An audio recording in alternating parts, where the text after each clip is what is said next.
നമ്മുടെ തോൽവി ചിലരുടെ സ്വപ്നമായിരിക്കും. നമ്മുടെ കീഴടങ്ങൽ ചിലരുടെ ആഗ്രഹമായിരിക്കും. ഇവയ്ക്കെല്ലാം അപ്പുറം നമ്മുടെ പോരാട്ടവും നമ്മുടെ വിജയവും നമ്മുടെ മാത്രം ലക്ഷ്യമാണ്. ആ ലക്ഷ്യത്തിനെത്താനാണ് നാം പരിശ്രമിക്കേണ്ടത്. നമ്മുടെ മനസ്സ് വളരെ ശക്തിയുള്ളതാണ്. അതിൽ നല്ല ചിന്തകൾ നിറച്ചാൽ നമ്മുടെ ജീവിതത്തിൽ വലിയ മാറ്റം കൊണ്ടുവരും. കൂര് ചെറുതാണെങ്കിലും അതിനുള്ളിൽ സമാധാനമുണ്ടെങ്കിൽ അത് കൊട്ടാരത്തേക്കാൾ വലുതാണ്. പരാജയം മാത്രം ഏറ്റുവാങ്ങിയ ജീവിതം ഒന്നും ചെയ്യാതെ ചിലവഴിച്ച ജീവിതത്തേക്കാൾ പ്രയോജനകരവും മൂല്യമേറിയതുമാണ്. വിജയം സന്തോഷത്തിന്റെ താക്കോലല്ല, സന്തോഷമാണ് വിജയത്തിന്റെ താക്കോൽ. നിങ്ങൾ ചെയ്യുന്ന പ്രവർത്തനങ്ങളെ നിങ്ങൾ ഇഷ്ടപ്പെടുന്നുവെങ്കിൽ നിങ്ങൾ വിജയിക്കുക തന്നെ ചെയ്യും. നിങ്ങളുടെ സമയത്തെ നിങ്ങൾ വിലമതിക്കുന്നില്ല എങ്കിൽ മറ്റുള്ളവരും വിലമതിക്കില്ല.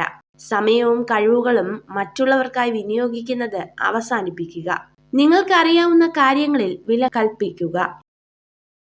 കഠിന പ്രവർത്തനം എല്ലായ്പ്പോഴും സന്തോഷം നൽകില്ലായിരിക്കാം, എന്നാൽ പ്രവർത്തനമില്ലാതെ സന്തോഷമില്ല.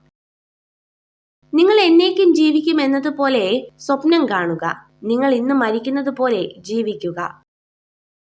നിങ്ങളുടെ വികാരങ്ങൾ ഒരിക്കലും നിങ്ങളുടെ ബുദ്ധിയെ കീഴടക്കാൻ അനുവദിക്കരുത്.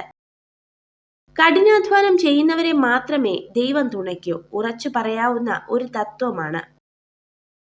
എത്ര കഠിനമായ പരിതസ്ഥിതിയിലും തന്റെ ലക്ഷ്യത്തിന് നേരെ ചുവടുവെച്ച് നീങ്ങുന്നവർക്ക് മാത്രമേ ഭാഗ്യം പോലും തുണയ്ക്കുകയുള്ളൂ. മറ്റുള്ളവരുടെ തെറ്റ് കാണുമ്പോൾ നിങ്ങൾ അതിൽ നിന്നും പാഠം പഠിക്കേണ്ടതാണ്. കാരണം സ്വയം തെറ്റ് സംഭവിച്ചതിന് ശേഷം പാഠം പഠിക്കുവാൻ തീരുമാനിച്ചാൽ ജീവിതം ഒരുപാട് വ്യർത്ഥമായി പോകുന്നതാണ്. മറന്നു പോകാവുന്ന മനസ്സും നിലച്ചു പോകാവുന്ന ഹൃദയവുമാണ് നമ്മുടേത്. ഇതിനിടയിൽ കിട്ടുന്ന കുറച്ച് സമയം സ്നേഹിക്കാനും സന്തോഷിക്കാനും കഴിഞ്ഞാൽ അതാണ് സ്വർഗതുല്യമായ ജീവിതം. നമ്മുടെ മനസ്സ് തൊട്ടറിഞ്ഞവരോട് മാത്രം എല്ലാം തുറന്ന് സംസാരിക്കാം. അല്ലാത്തവരോട് പറഞ്ഞാൽ സാഹചര്യങ്ങൾ മാറുമ്പോൾ നമ്മൾ തുറന്നു പറഞ്ഞതൊക്കെ നമുക്കെതിരെയുള്ള ആയുധമായി മാറും. നമ്മെ രക്ഷിക്കാൻ നമുക്കല്ലാതെ മറ്റാർക്കും കഴിയില്ല. നമ്മൾ നടക്കേണ്ട ദൂരം നടന്നു തീർക്കേണ്ടത് നമ്മൾ തന്നെയാണ്. ഒരു പുരുഷൻ അയാളുടെ സുഹൃത്തിന്റെ കുറ്റവും കുറവും നിങ്ങളോട് പറഞ്ഞാൽ അവരെ വിശ്വസിക്കരുത്. നമ്മളിൽ നെഗറ്റീവ് കാണുന്നവർ ഒരുപാടുണ്ടാവും. നമ്മൾ അതിൽ തളർന്നു പോകരുത്. കാരണം മഞ്ഞപ്പീത്തം ബാധിച്ചവർക്ക് കാണുന്നതെല്ലാം മഞ്ഞയായിട്ടേ തോന്നൂ. നിങ്ങൾ ഈ വീഡിയോ കണ്ടതിന് നന്ദി.